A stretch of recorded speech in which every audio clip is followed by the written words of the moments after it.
Druckenmiller es considerado como uno de los mejores inversores de todos los tiempos, precisamente por su buen track record gestionando su fondo de inversión, Duquesne Capital Management, desde los años 1981 hasta el 2010, donde tuvo una rentabilidad de aproximadamente el 30% anual durante esos años. En este caso, estábamos hablando también de que no solo tiene unas buenas rentabilidades, obtuvo unas buenas rentabilidades durante esos años, sino que encima se caracteriza también por no haber perdido dinero en ninguno de esos años gestionando fondos de inversión activamente. Estuvo durante unos años también, mientras él gestionaba su fondo, estaba trabajando también con George Soros, gestionando el Quantum Fund, que fue también uno de los que se le atribuye, digamos, el haber quebrado el Banco Central de Inglaterra, precisamente apostando en contra de la libra esterlina. Aquí podríamos decir que también estarían detrás el sistema financiero de Estados Unidos y tal, pero bueno, se les atribuye principalmente a George Soros, pues en este caso también Druckenmiller este inversor trabajó durante un tiempo con George Soros y durante este acontecimiento, podríamos decir. También seguramente te sonará, en 2010 fue cuando cerró este fondo que acabamos de ver, decía que ya empezaba a ser complicado poder obtener esos retornos que estaba obteniendo para sus inversores y también necesitaba un poco una especie de descanso, posiblemente habrá muchas cosas detrás, pero bueno, desde el 2010 ya no gestiona este fondo de inversión y gestiona su propio family office, ¿vale? Con el mismo nombre, pero gestiona la propia fortuna suya, de su familia y posiblemente la de algunos amigos y tal, como suele suceder en estos casos, ¿no? Y como ves, desde entonces también la rentabilidad que ha obtenido no es para nada mala. Si la miramos anualizadamente, vemos que son rentabilidades superiores a lo que ha generado el índice SP500, excepto en los últimos 3 años, ¿no? Este último año ha generado el doble de rentabilidad, principalmente por estas inversiones en Argentina y en empresas principalmente de inteligencia artificial, que ahora veremos un poco. En este caso nos vamos a centrar en estas claves del éxito que han tenido este inversor, haya podido generar esta rentabilidad consistente todos estos años y encima sin pérdidas, ¿vale? Es uno de los mejores inversores considerados de todos los tiempos. Hemos analizado todas las lecciones, porque es un inversor que está bastante activo, digamos, en muchas entrevistas y sobre todo en Bloomberg, en la CNBC y tal, en Estados Unidos. Y siempre ha ido compartiendo ciertas lecciones. Hemos hecho un resumen de todas las lecciones y las hemos resumido en 7 bloques, ¿vale? Veremos muchas más lecciones, pero en vez de poner de aquí ahora 20 lecciones, vamos a poner solo 7 bloques y dentro de ahí veremos también algunas sublecciones que se podrían atribuir a cada una de ellas. Lo vamos a intentar ver, como siempre, de la forma más rápida y sencilla posible, así que suscríbete, da un like y todo esto que me ayuda tanto a seguir creciendo, que últimamente la verdad que estoy recibiendo bastante apoyo por vuestra parte. Solo que igualmente el 80% de la gente que ve este vídeo sigue sin estar suscrito, así que suscríbete, da a la campanita para que te puedan avisar para futuros vídeos si es que te interesa este tipo de contenido, ¿vale? Entonces, la primera clave que vamos a ver de lo que dice Druckenmiller aquí, las dos últimas son las que a mí más me gustan concretamente, porque me he centrado ahora en lecciones que son diferentes a lo mejor a las que podemos escuchar de otros inversores, ¿vale? También por las características a la hora de gestionar de este inversor. Entonces, la primera que vamos a ver es que aprendas, digamos, de las distintas clases de activos, ¿vale? Porque hay muchas clases de activos a la hora de invertir. Seguramente que las que te suenan pues serán las acciones, inmobiliario, que esto ya es fuera de la bolsa, fondos de inversión, ETFs y tal, pero realmente hay muchos más activos a la hora de invertir, ¿no? Podemos invertir en el efectivo, diferentes divisas, en bonos, que tenemos vídeos donde hemos hablado de esto, materias primas, en derivados financieros, en startups ya fuera de la bolsa también, incluso a día de hoy en criptomonedas como Bitcoin, donde cada vez más inversores institucionales están entrando en este tipo de inversiones y donde hemos hablado también mucho. Pero también aquí, incluso dentro de todas estas tipos de inversiones que tenemos, también podemos invertir tanto al alza o a la baja, a largo o corto, es decir, a que suben de precio o a que bajan de precio, ¿vale? Los derivados también nos ayudan en muchas ocasiones a invertir en corto, ¿vale? No hace falta saber todos los tipos de activos, pero lo que dice Druckenmiller es que cuanto más conozcas de todos estos tipos de activos, al final vas a poder tener más conocimiento, digamos, sobre las ineficiencias que se pueden producir en cada una de ellas y aprovecharlas, ¿vale? Como ahora veremos. Entonces, te pongo algunos ejemplos de qué es lo que está haciendo Druckenmiller, ¿no? Cómo ha ido aprovechando esto. En el año 2023, como ves aquí, estaba apostando, digamos, al largo y comprando bonos del tesoro, ¿vale? Pero es que luego, al año siguiente, estaba vendiendo bonos del tesoro. O sea, por un lado dices, vale, no solo invierto en acciones, invierto también en bonos, pero no solo a que suben de precio, sino a que bajan también de precio, ¿vale? No nos vamos a meter ahora en los detalles, pero ves que de un año a otro incluso cambia su estrategia. Vemos también que estuvo en su momento en la crisis del euro, la famosa crisis del euro, en el año 2015 estuvo invirtiendo también en contra de los bonos de países europeos. También hemos visto cómo él alguna vez ha estado invirtiendo en oro, es un gran defensor del oro. También hemos estado viendo cómo después, al año siguiente, en vez de estar invirtiendo en oro directamente, también lo hacía a través de mineras de oro y empezó a comprar muchísimas mineras de oro. También lo podemos ver cuando empezó a invertir en Bitcoin en el año 2020, con toda esta liquidez que empezó a haber en el mercado, vio que podía beneficiar a estos activos, digamos, que podían servir como cierta cobertura ante las políticas de los bancos centrales, como ya era el oro. También empezó a invertir en Bitcoin porque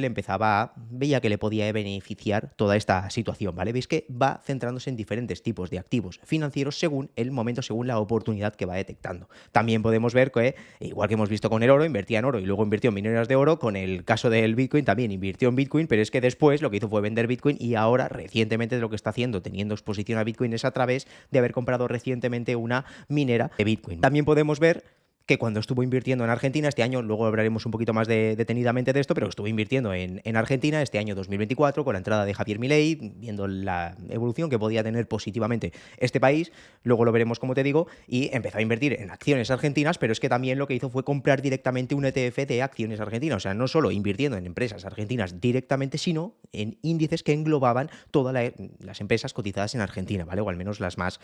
grandes. También podemos ver cómo recientemente está invirtiendo en bancos regionales de Estados Unidos y también lo está haciendo a través de un índice de ETFs, aunque también al mismo tiempo está comprando algunos bancos que a él concretamente le pueden gustar, con menos exposición, pero principalmente la exposición que tienen estos bancos regionales es a través de un ETF, ¿vale? Dependiendo de la estrategia que tenga en cada momento y dependiendo del tipo de activo en el que quiere invertir, pues lo puede hacer de una forma o de otra, ¿vale? Cuanto más conocimiento tengas de activos financieros, más te va a ayudar a poder tomar decisiones de inversión en cada momento. Y también, incluso ya para acabar con este primer bloque, vemos que también ha invertido mucho, ahora mismo si miramos su cartera de inversión, podemos ver que también está invirtiendo en algunas acciones, pero a través de derivados, digamos, a través de opciones call, a través de opciones put, ¿vale? Activos más apalancados que te permiten poder negociar hoy un precio al que vas a comprar o vender un activo financiero concreto determinado en el futuro, ¿vale? No me quiero enrollar con todo esto, pero que esto es un poco lo que te decía antes, ¿no? Que cada uno tiene sus propios mercados y tiene sus propias ineficiencias y cuantos más conozcas, pues más ineficiencias podrás ver y poder aprovechar en cada momento. Esto es algo que siempre comenta él. La segunda que vamos a ver es que dice que siempre hay que tener en cuenta la liquidez. No me quiero enrollar mucho con esto, pero concretamente Druckenmiller se caracteriza por ser un inversor, digamos, macroeconómico. Normalmente estamos acostumbrados a ver inversores que analizan directamente la empresa o determinadas oportunidades concretas y luego ya deciden si invierten o no. En este caso lo que hace Druckenmiller es mirar el contexto económico tanto de un país concreto como de un sector concreto como de una tendencia en particular y luego ya analiza y dice, vale, veo que esto es momento para tener exposición a esto, tanto a largo como corto, que suba o que baje, y luego ya me centraré en qué es lo que hago directamente, o sea, en cómo me subo a esta tendencia a través de, como hemos visto, acciones, de fondos de inversión, de materias primas, de lo que sea, ¿vale? Entonces aquí lo que él siempre defiende es que la evolución de la bolsa a medio y largo plazo va a través de la liquidez de los mercados financieros, no tanto, digamos, con el crecimiento de los beneficios. Normalmente las bolsas suben a largo plazo porque los beneficios de las empresas van incrementando a lo largo del tiempo. También dice que Druckenmiller, algo que sí que sabemos, pero él le da más importancia a lo mejor de la que solemos dar o lo que se suelen dar el resto de grandes inversores concretamente por su parte, ¿no? Pero en este caso él defiende mucho que depende la evolución de los mercados de la liquidez de los bancos centrales. Fíjate que en momentos de crisis los bancos centrales para mitigar, digamos, esa caída, lo que hace es inyectar dinero. Todas estas subidas es más dólares que hay en el sistema financiero, ¿vale? La Reserva Federal, cuando hay crisis, cuando hay momentos complicados, lo que hace es, tiene dos mecanismos principalmente, tiene más, pero los dos mecanismos que más utiliza es meter dinero al mercado o retirar dinero del mercado o bajar y subir los tipos de interés, ¿no? Entonces, en este caso puedes ver como que a medida que, como va cambiando la liquidez que va teniendo la Reserva Federal, es más o menos la evolución que va teniendo la bolsa, ¿no? Y con los tipos de interés lo mismo, a medida que van subiendo, bajando los tipos de interés, esto va afectando a los activos financieros, principalmente a las bolsas. Ya hemos hablado alguna vez de esto, ¿vale? Pero tener en cuenta las decisiones de la Reserva Federal dicen que es muy importante para entender el funcionamiento de las bolsas. Luego también el tercero que vamos a ver es que es muy importante relacionado con lo que hemos visto anteriormente y con cómo te he comentado que Druckenmiller lo utiliza a la hora de invertir, que es tener una buena comprensión no solo de análisis financiero como tal, sino también una comprensión de la propia macroeconomía. ¿Esto por qué? También hemos visto que recientemente, por ejemplo, por el hecho de que la Reserva Federal ya estaba empezando a descontar que a partir del año que viene iban a bajar tipos de interés, esto beneficiaba a muchos activos financieros y ya vemos, estaban empezando a descontar cierto panorama, ¿vale? Entonces lo que hizo Druckenmiller es, vale, estamos aquí descontando que la Reserva Federal va a empezar a subir, va a empezar a bajar los tipos de interés después de haberlos subido mucho y estaban empezando a repuntar y dice, no, esto realmente no tiene por qué ser así. La Reserva Federal dice, yo creo que todavía no tiene que bajar, él decía Druckenmiller, no tiene que bajar todavía tanto los tipos de interés como se espera y lo que dice es, no, yo no voy a invertir ahora a que sube el bono de Estados Unidos, sino voy a invertir a que baja realmente, ¿vale? Porque si subes, porque la gente espera que vayan a bajar los tipos de interés, por lo tanto ahora es mucho más atractivo y incrementa, digamos, ese precio para compensar la rentabilidad del bono, ¿no? Entonces dice, no, esto no va a ser así y esto fue un poco teniendo ese conocimiento macroeconómico, dice, vale, pues yo voy a apostar a todo lo contrario. Ya sé cuánto salió la Reserva Federal diciendo, la última reunión que tenemos a fecha de lo que estamos viendo ahora mismo, que dice ya, de cara al año que viene no se espera que tantas bajadas como se esperaban anteriormente. Entonces, en este caso, tenía razón, ¿vale? También hemos visto, como en otras ocasiones también, sobre todo en el año 2020, con toda esa impresión de dinero de la parte de los bancos centrales del mundo y concretamente con la Reserva Federal, como hemos visto en el gráfico de antes, Druckenmiller decía que esto era algo que incentivaba mucho que la gente invirtiera en bolsa, que se incrementara, que se inflara el precio de los activos, y él ya avisaba de esto, pero lo que hacía era estar subido a la ola y estar invirtiendo en eso. Igual que al mismo tiempo también estaba invirtiendo en el propio Bitcoin, que incluso lo llegó a calificar como mejor, como ves aquí, que el propio oro, ¿vale? Aunque luego lo vendió, pero se aprovechó de todas estas subidas, ¿vale? Dice, aunque sea un riesgo para el mercado y a largo plazo, a corto plazo yo me voy a aprovechar de esto, porque entiendo que esta liquidez y estas bajadas de tipos de interés de la Reserva Federal va a beneficiar mucho a este tipo de activos. Igual que también estuvimos viendo cómo, entendiendo el contexto macroeconómico de cómo funcionaba la economía argentina, de la situación en la que estaba, que no atraía capital, que estaban pasando por una crisis bastante severa, dice, ahora con la entrada de Milei, lo veremos ahora un poco después, dicen, vale, me gusta la forma de gobernar que puede llegar a tener esta persona, los cambios que quiere implementar en Argentina, por lo tanto puedo entender que Argentina va a mejorar sus tasas de toda esa inflación que tenía, va a tener menos inflación, va a tener más tasas de crecimiento, va a tener un crecimiento más sano, va a poder atraer mucho más capital, entonces considero que esto puede beneficiar mucho a las empresas del país, ¿no? Entonces empezó a invertir en el país, como ves aquí, empezó a invertir en acciones argentinas, como hemos visto anteriormente, y ahora lo veremos un poquito más en detalle en otro de los bloques, ¿vale? También te dice que es importante conocer de macroeconomía por lo que hemos comentado antes de cuando junto con George Soros, hicieron quebrar, entre comillas, ¿no? el Banco de Inglaterra, ¿no? El año 1992, creo que fue, ¿vale? Cuando la libra esterlina tenía un sistema de cambio fijo, bueno, cosas más complejas que no te da tanto a cuenta meternos ahora, pero básicamente aprovecho un contexto de mercado concreto para aprovechar y hacer una de las mejores, digamos, operaciones de trading que ha habido en la historia. También hemos visto a lo largo de este año como todas estas empresas que han subido, ¿no? Nvidia principalmente, que ha sido la empresa del año, pues este fue uno de los principales, de los primeros inversores que invirtió en Nvidia, que empezó a apostar por la inteligencia artificial, por toda esa tendencia que iba a tener a futuro, viendo como las grandes empresas,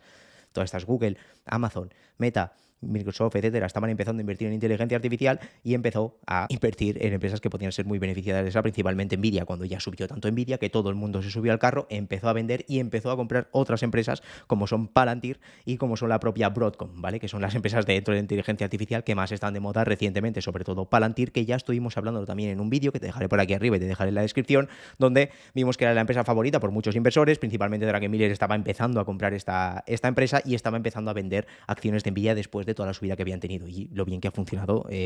recientemente, los meses después de haber visto, si has visto el vídeo, que incluso te lo dejaré, como te he dicho, en la descripción, ¿vale? El cuarto bloque que vamos a ver aquí es que también lo hemos visto recientemente en un vídeo que también te dejaré por aquí arriba y en la descripción, donde estuvimos viendo que lo que dice es que es bueno concentrarse en las convicciones que tú tengas, ¿vale? Cuanto más conocimiento tengas de análisis y valoración de inversiones, más convicción tendrás con las decisiones de inversión que estás tomando, ¿vale? Se habla mucho de diversificar en mercados financieros cuando no tienes un conocimiento y tampoco quieres adquirir ese conocimiento adicional ni quieres estar muy encima de lo que son las bolsas y las inversiones que vas a tomar, ¿vale? Pero eso al final te va a dar, te puedes indexar, índices como el S&P 500, como el MSCI World, como el que sea, ¿vale? Dependiendo de tu estrategia, pero eso al final te va a dar unas rentabilidades que son atractivas respecto a otros activos financieros posiblemente, pero al final la rentabilidad es la que es a lo largo del tiempo. Sin embargo, estos grandes inversores, estuvimos viendo en ese vídeo que te comentaba, cómo concentran mucho, como tienen ese conocimiento, también no tienen miedo a concentrar mucho en esas convicciones que ellos tienen, en invertir en lo que ellos están muy seguros. Piénsalo también, una persona que está muy especializada con el tema del inmobiliario, pues seguramente se sienta más cómodo teniendo todo su patrimonio e invirtiendo su patrimonio en inmobiliario, que aunque podía tener algo más rentabilidad o ligeramente la misma invirtiendo en bolsa, seguramente, pero ellos lo que conocen es eso y es con lo que hacen su patrimonio, concentrando esa inversión ahí. Luego más adelante, para gestionar más su patrimonio, pues sí que pueden diversificar un poco más en bolsa o lo que sea, pero la base de su patrimonio es en lo que conocen. También lo que dice es, relacionado con esto, es que no tengas miedo a concentrarte, no tengas miedo a que tus inversiones se hagan un porcentaje bastante elevado de él mismo. Ahora lo veremos también con otros, pero estuvimos viendo en aquel vídeo que te comentaba antes que no hablamos de Druckenmiller, incluso hablamos de otros inversores. Ahora que estoy pensando, se me olvidó meter a Druckenmiller entre todos ellos. Ante este año, por ejemplo, ha tenido el 20% de su cartera en solo dos posiciones que eran principalmente Nvidia y Microsoft. Con Nvidia y Microsoft tenía el 20% de todas las inversiones de su fondo de inversión. Y a día de hoy, 6 o 7 meses después, vemos que ahora mismo el top 2 de sus posiciones son el 25% de su cartera, ¿vale? Ahora mismo las dos principales posiciones que tiene Dragomir en su cartera son el 25% de sus inversiones y el top 5 son casi la mitad de todas sus inversiones, ¿vale? Ves que están muy concentrados en lo que son sus convicciones, en los que ellos conocen, entienden y entienden bajo su análisis que tienen un mayor potencial de revalorización a lo largo del tiempo. Aquí puedes ver también, como estuvimos viendo en aquel vídeo que te comento, tenemos las carteras de otros inversores famosos, Warren Buffett, Bill Gates, Bill Ackman, Michael Burry, etcétera, como el top 5, top 3 de sus posiciones son gran parte de sus inversiones, ¿vale? Concentran mucho esas inversiones por el conocimiento que pueden tener detrás. También en el caso de que veíamos de la libra esterlina, cuando llevan a cabo esta estrategia con la libra esterlina,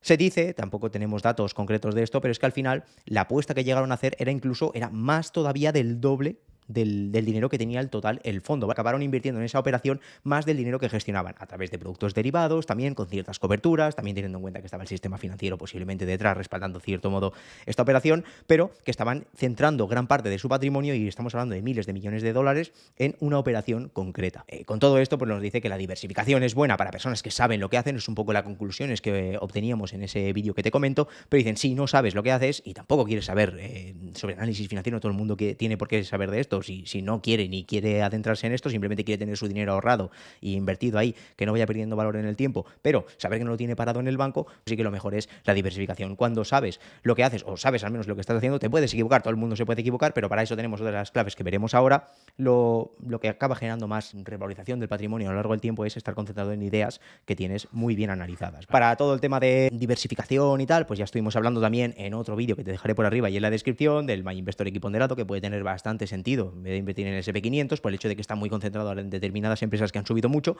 puede tener sentido el equiponderado, ¿vale? Te lo dejaré en ese vídeo que tienes, aquí arriba y en la descripción, por si te interesa hacerlo a través de My Investor, que para mí es la plataforma que mejor cubre todo esto, ¿vale? Y con la que yo lo hago personalmente para determinadas inversiones. Luego ya la quinta que vamos a ver es, antes de ver las dos, que son las diferenciales o las que más me gustan porque dicen algo diferente a lo tradicional y que yo utilizo personalmente también, antes de eso vamos a ver la de la flexibilidad es clave. Esto es súper importante, ¿por qué? Porque lo que nos dice es que no podemos estar siempre acertados, es evidente, no todos vamos a acertar, nos vamos a equivocar, vamos a tomar decisiones, piensa que no tenemos toda la información disponible para tomar decisiones, y aunque la tuviéramos, a día de hoy, al final lo que va a pasar en el futuro no lo sabemos, ¿no? Sobre cómo puede evolucionar cierta inversión, cómo puede evolucionar los beneficios de una empresa, etcétera. Entonces, al final decimos, lo que dice es, vale, no puede estar siempre acertado, pero cuando te des cuenta de que te has equivocado, que ha cambiado la tesis en base a lo que tú estabas invirtiendo, pues que al final no te sepa mal el decir, vale, corto aquí, asumo las pérdidas y a otra cosa, ¿vale? Mucha gente se queda colgada, espera a que vuelva a subir, lo que hace es seguir invirtiendo aunque las acciones vayan cayendo, porque realmente tampoco saben lo que están haciendo y tienen la esperanza de que puedan subir a futuro. Y los errores que puedes tener de inversión son eso, esperar a que suba, que vuelva, pero si tú ya sabes que te has equivocado, fuera y a otra cosa. Porque dice, lo importante no es, y esto es clave también, y sobre todo para todos los que les gusta más la parte del trading y más la inversión más especulativa, dice, la clave, lo importante no es tener razón o no, sino cuánto ganas cuando tienes razón y cuánto pierdes cuando te equivocas, ¿vale? Sabemos que nos vamos a equivocar más o menos las mismas veces de las que acertamos. El tema es la diferencia que tienen estos grandes inversores, sobre todo grandes traders, es cuando las veces que aciertas, que pueden ser las mismas que las que falles, pero cuando aciertas las ganancias superen a lo que pierdes cuando fallas. Saber cortar esas pérdidas a tiempo, que es un poco lo que comentábamos antes, ¿vale? Pero aquí también tenemos el tema de los riesgos, del tema de riesgo-beneficios que sean asimétricos. En este sentido, aquí podemos ver si no estamos hablando de apuestas deportivas, por ejemplo, pues tú dices, vale, sí, si invierto 1 euro puedo ganar 1,50 €, vale, perfecto, pero es que si pierdo puedo perder el euro entero, ¿vale? Por lo tanto, el ratio de rentabilidad-riesgo y encima la probabilidad, pues aunque posiblemente tenga más probabilidad de acierto, pero es que aunque acierte voy a ganar muchísimo menos de lo que perdería en el caso de que falle. Y lo que dice es, no, céntrate en operaciones que dices, vale, si yo creo que aquí puedo tener un potencial alto de beneficio, vale, perfecto, pero por otro lado que si me equivoco, si no estoy acertado, que es algo que puede pasar, que el riesgo de pérdida sea el mínimo posible, ¿vale? Maximizar esto. Cuando aciertes, que las rentabilidades sean muy buenas, y cuando falles, que el riesgo se mitigue. Por eso te dice también que aprendas de los propios fracasos que vas cometiendo. Aquí ya él tuvo tiene un montón, como todos los inversores, pero ha comentado algunos muy típicos, que es la burbuja de las.com, que ya lo tienes, ¿no? Cuando empezaba a subir el mercado, él ya tenía algunas acciones, pero veía que esto subía y ya tenía buenas rentabilidades, pero incluso estaba viendo cómo otros inversores cualquier inversor estaba superando incluso a Druckenmiller, ¿no? Entonces decía, vale, pues me voy a meter, voy a invertir aquí y al final acabo invirtiendo en la burbuja y acabo perdiendo muchos miles de millones de dólares realmente, ¿no? Aquí lo dice en una entrevista, decía, en aquel momento él pensaba, no lo hagas, no lo hagas, decía, tengo que invertir porque todo el mundo está invirtiendo, me siento tonto porque está todo el mundo invertido y súper invertido en tecnológicas y decía, no lo hagas, no lo hagas, pero al final cogió el teléfono, llamó al broker, compró 6.000 millones de dólares en empresas tecnológicas y al final acabó perdiendo 3.000 millones meses después, ¿vale? Y fue cuando luego dejó George Soros y se centró más en su fondo, que años después también cerró definitivamente. Otra lección que tiene es la del Black Monday. También aquí estaba invirtiendo, esto es en el año 1987. Estaba viendo aquí, mediante iba subiendo, a medida que iba subiendo la bolsa en estos meses, él decía, vale, aquí hay cosas, están incrementando los niveles de incertidumbre, de volatilidad, yo creo que esto va a tener que caer de un momento a otro, estaba posicionado a eso, estaba ligeramente en corto y también pues un poco cauto, pero dice, bueno, como esto sigue subiendo, pues lo que hizo él fue subirse, comprar todo esto y luego fue cuando efectivamente pasó lo que pasó, pero encima le pilló a contrapié, ¿no? Por dejarse llevar por el mercado. Pues de todos estos errores son los que hablan muchas veces que he ido aprendiendo a lo largo de la historia. Y aquí ya vamos a las últimas dos claves que te comentaba, que una es la de invierte rápidamente e investiga más tarde. Esta es muy interesante y sobre todo tenemos un ejemplo muy reciente de cuando en una entrevista de la CNBC, este año 2024, a principios de este año 2024, el año pasado, lo que comentaba Druckenmiller era que había estado viendo a Milei, que estaba recién incorporado, digamos, al gobierno, a la presidencia de Argentina, y estuvo comentando como que le gustó mucho la visión que tenía Milei, lo que él tenía pensado hacer para Argentina, y lo que hizo fue empezar, luego vemos que las cosas fueron bastante bien, pero lo que hizo él fue invertir. En ese momento dice, vale, me gusta lo que va a hacer, entiendo cómo está ahora mismo Argentina, hay un sentimiento negativo muy, muy bestia, entiendo que esto, por poco bien que lo haga Milei, puede mejorar muchísimo la economía, por lo tanto, primero, digo, me voy a coger, lo que hizo en esa misma entrevista, lo que dice es, me cogí las 5 empresas más líquidas de Argentina, la que piensa que son fondos que invierten muchos millones de dólares, y dice, compró esas empresas y luego ya siguió con el análisis. Pero dice, en un primer momento estamos haciendo un análisis, ya hemos hecho ese análisis macroeconómico, ¿no? Así a modo muy simplista, como te he comentado, que podía haber estado pensando Druckenmiller en aquel momento. Y dice, vale, tengo claro que invertir en Argentina puede tener mucho sentido, pero todavía no sé en qué. Y me tengo que poner en análisis que pueden durar semanas. Entonces dices, vale, primero, de momento, para estar posicionado, empiezo comprando estas 5 acciones y luego ya vamos viendo, vamos comprando más, vamos comprando menos, vamos vendiendo algunas de ellas, vamos comprando otras o lo que sea, pero al menos estoy posicionado en esto que yo sé que puede ir bien a lo largo del tiempo, empiezo a hacer un primer análisis, vale, todo esto me cuadra, perfecto, pum, compro y una pequeña parte y luego ya voy siguiendo construyendo la posición. Esto es algo muy interesante y esto lo que dijo fue eso, vimos que al principio acabó comprando como veis, empresas como Mercado Libre, YPF, bancos de Argentina, y acabó comprando también el ETF que hemos visto antes de empresas argentinas, y a día de hoy hemos visto todo lo bien que ha funcionado en el año 2024, que ha sido una de las mejores bolsas del mundo, ¿vale? Y a día de hoy incluso lo que ha hecho ha sido, después de todas estas subidas, si hubiera estado más tiempo analizando los riesgos y viendo un poco más en detalle estas empresas, yendo a visitarlas o lo que sea, pues al final se hubiera perdido parte de esa subida. Invirtió una parte demasiado exagerada de su cartera, lo diversificó bastante en varias empresas, vemos que estas empresas han subido muchísimo, incluso ahora está vendiendo acciones de YPF, que es una acción que ha subido muchísimo, sigue manteniendo algunas, Mercado Libre, que incluso sigue incrementando en el último informe donde se veían las posiciones que tenía en su cartera, vemos cómo sigue incrementando posiciones en Mercado Libre y en algunos bancos, pero en Banco Macro concretamente, pero en otras posiciones seguía reduciendo posiciones y en el ETF de Argentina lo sigue manteniendo, ni ha comprado ni ha vendido más, pero se ha podido beneficiar de toda esta subida que ha tenido. Entonces, ya para acabar, la última clave que vamos a ver de las que comenta Druckenmiller es una clave que a mí me parece muy importante, que hemos hablado alguna vez, y esta es en la comunidad privada, lo hemos hablado muchas veces, que es el utilizar el análisis técnico como complemento. Aquí Druckenmiller es un claro defensor, evidentemente, del análisis fundamental, como prácticamente todos los grandes inversores, pero dice, el análisis técnico puede ser una herramienta muy útil para complementar con el análisis fundamental, con el análisis del negocio, ¿vale? La rentabilidad, la valoración, el crecimiento, los márgenes, la competencia, las ventajas competitivas de una empresa. El análisis fundamental lo que nos dice es en qué invertimos y el análisis técnico nos ayuda a decir el cuándo invertimos o cuándo vendemos en este caso, ¿vale? Y él es un inversor que ha hablado bastante de todo esto, de utilizarlo como complemento, ojo, no solo invertir en base a análisis técnico, sino analizar en el análisis fundamental me dice el qué y el análisis técnico me dirá el cuándo. Y dice que tampoco, o sea, es una herramienta táctica que complementa, como ves aquí, el entendimiento macroeconómico, el entendimiento fundamental de las empresas y el de la economía, como hemos visto, el macroeconómico y el fundamental, ¿vale? Te lo complementa con el análisis análisis técnico. Y tampoco se complica mucho la vida con indicadores raros, ¿no? Sino soportes, resistencias, tendencias, indicadores de sobrecompra, de euforia, de que a lo mejor te gusta mucho una empresa, pero todo el mundo ha invertido de golpe, pues a lo mejor dices, bueno, me espero,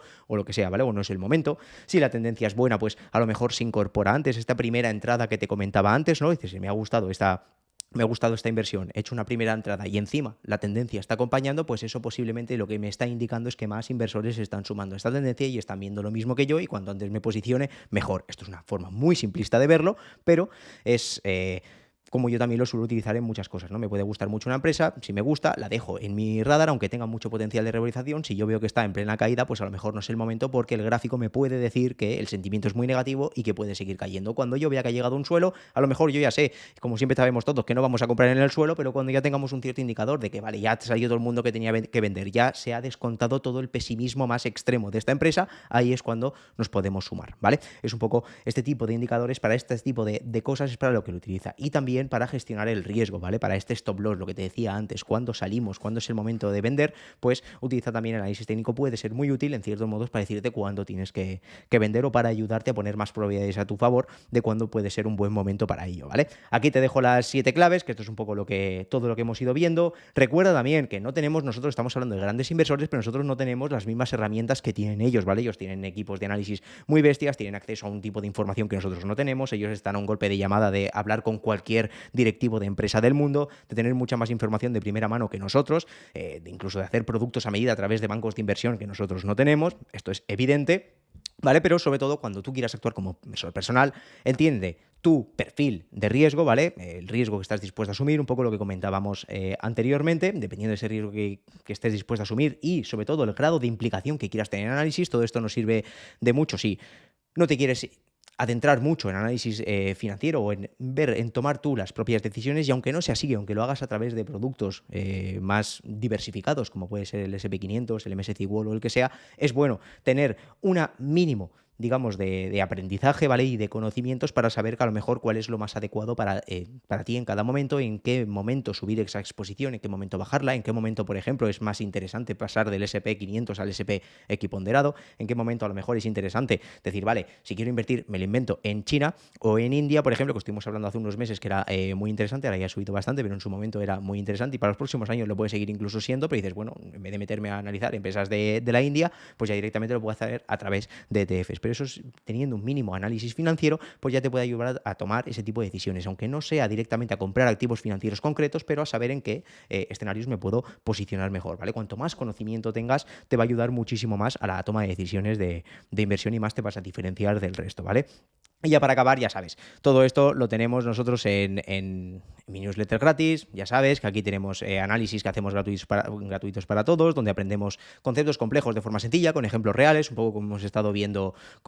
hoy. Y si ya te gusta un poco todo esto y quieres llevarlo un poco más allá, pues tienes Evoritic Pro, que es más nuestra membresía más avanzada. Tenemos también cursos de valoración, de análisis y tal, que ahora mismo los tenemos cerrados, pero te puedes añadir a la lista de espera. Pero bueno, lo voy a dejar aquí. Como siempre, suscríbete, dame un like, a la campanita, todo esto que me ayuda tanto a seguir creciendo. Si no te gusta mi tipo de contenido, ni te ha gustado este vídeo, no te suscribas, ni le des like, ni nada, pero nos vemos en el próximo vídeo.